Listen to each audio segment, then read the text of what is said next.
first speaker, his passion is AI and computing. He's the senior scientist at the Lincoln Lab at MIT and co-founder of Radium Cloud. Please join me in welcoming Dr. Vijay Gadepally.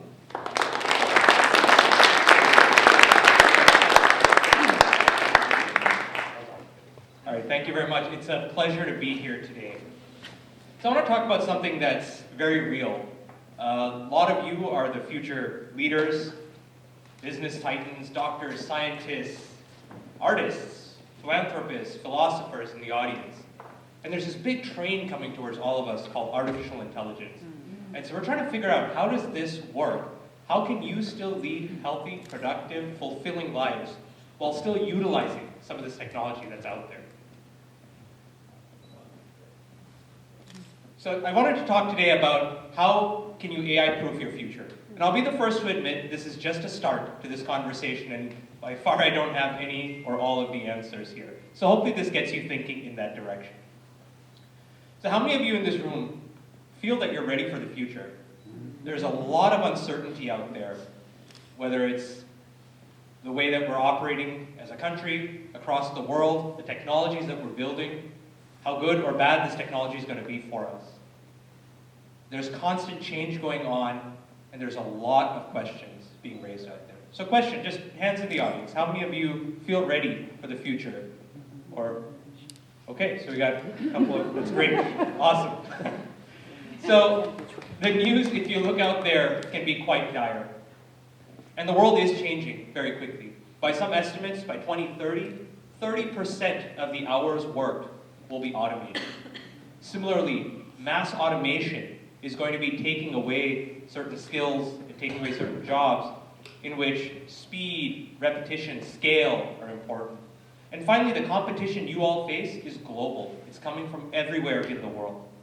And while this all sounds very scary and something that we need to be worried about, the way I like to think about this is maybe we're not doing the right types of jobs. If these are things that can be replaced by a machine or a robot, maybe there are better things that we can do. And we can use these tools and technologies to take away the dangerous jobs, the ones that are boring or rote, and replace it with something far more fulfilling for ourselves. And so I don't think we want to get to the situation where we are forcibly taking away things from robots, and we need to figure out how we can work together or coexist with these tools as they come up. And so I like to think about this in terms of what are things that each of these individual pieces and how they can work together. Or what is AI really good at, really? It's good at things that are repetitive, things that we can teach, that can be easily described. They're good at rote learning. They're very good at quick response and scalability.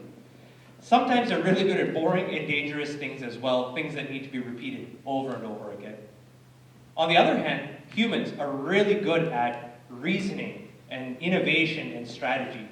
And some humans are even good at things like emotions, or ethical reasoning, or some even empathy. And so how do we bridge these gaps and focus on, and how do you focus really on what the human can do well? And in fact, can we even leverage what AI can do to in fact speed up or bolster what we're doing, to make complex decisions, optimization, and be able to even be more productive as human race? So this is how a lot of you are preparing yourselves today. You are going through a diversity of fields, hopefully mixing your passion with your interest, with scholarly and technical achievements as you move forward through your careers. And the question is everything you're doing moot in the face of this technology that's coming out there?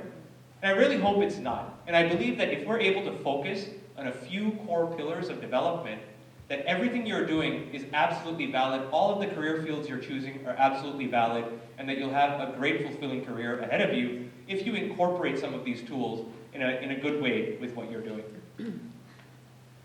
And so I like to think about this. I'm from MIT, and we tend to talk a lot about mens et manus, which is the MIT motto. And so taking inspiration from that and extending that a little bit further, I propose to you the 3 pillars that you need to focus on as you're building this career. Mens, manus, and core. And so the first, mens, is all about intellect. Manus is about practice, and core is about bringing in the heart. So I want to do just a simple exercise for you. Look to your right. Okay. Say hello to them. Yes. Now look to your left. Say, hey, because this person may be a robot in 10 years. And maybe not fully a robot, but we're definitely going to be augmented by these systems. And so I'm certainly looking forward to augmenting things. I'd love to just remember faces and names. And I'm sure there are other things. So think about where you might want to be augmented, and there might be technology coming soon to help you augment that. But let's take a little bit further view into some of these pillars that I like to call. So the first is MENS, which is all about intellectual and creative growth. This is about being able to reason, analyze information, and generate new ideas that are critical to the way we operate as humans, and very difficult for machines to emulate or take over in the near future. And so when you're embarking on a journey, you might think about questions like, what am I trying to do? Does this make sense? Is there a better way that I can do this problem or solve this problem? And is this really what we want, or are we just solving this for the sake of solving it? And so I think one of the core pillars, if you can focus on, is curiosity, and always wanting to learn more and be able to bring in new information.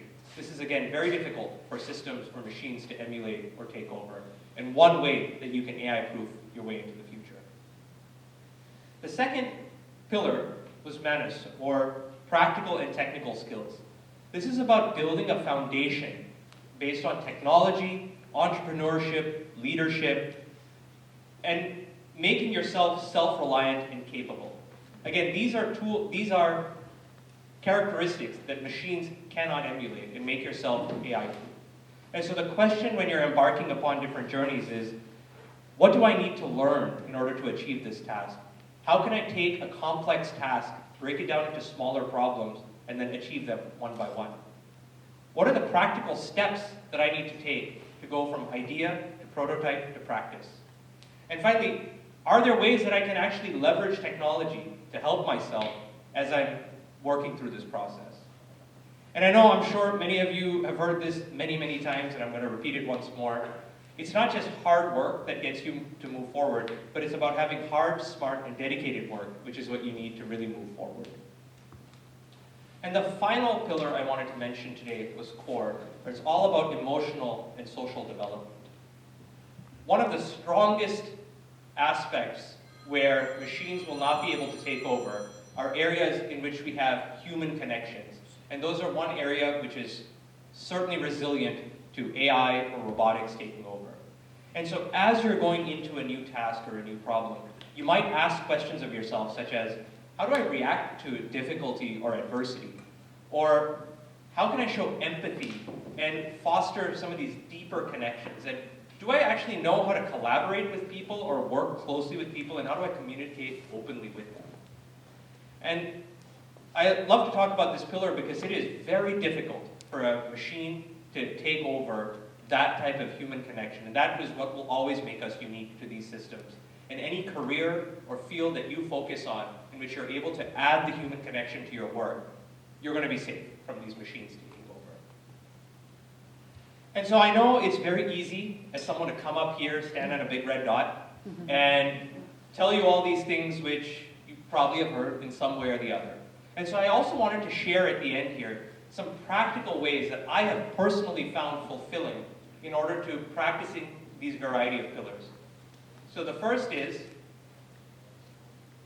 not having your phone on having your phone on silent during talks is important. So the first is to focus on interdisciplinary projects.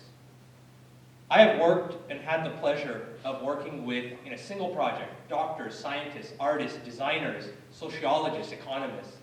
And it is difficult to work with people with very different backgrounds. Sometimes the way they approach the problems is backwards, from my opinion. But I've always come out of these coming out stronger and learning a lot from my peers. So that's one way that you can practice these three pillars in your day-to-day aspect. Another one which I found personally very fulfilling is clubs and organizations, such as this. I've also had the opportunity to work with student government, which has been a great opportunity to meet, again, people of a variety of backgrounds and practice key skills like entrepreneurship and leadership. Finally, anything you can do to engage with the community will bring about a different group of people than you're used to working with, will help you advance things like manus and core pillars in order to increase your capabilities in these areas. And finally, something that can't say I'm necessarily always good at, and as much as I love to think I'm good at everything else, this has nothing to do with other people, but this is about you and yourself. This is self-assessment. Looking into a mirror, figuratively or literally, and thinking about what are things that you can do better with yourself, and maybe there are people that can help you in that process, and vice versa. And so, just want to say that there are many opportunities to practice these pillars in your day-to-day life. Keep an open mind to them. And remember that as you're trying to move forward in life, make sure you're looking out for what makes you happy and not trying to run in somebody else's race. So with that, I wanted to say that really the only certainty that we have here is change. If you can embrace it, you're in good shape. Look forward to interacting with you all, and if you have any questions, I would love to stay in touch. Thank you.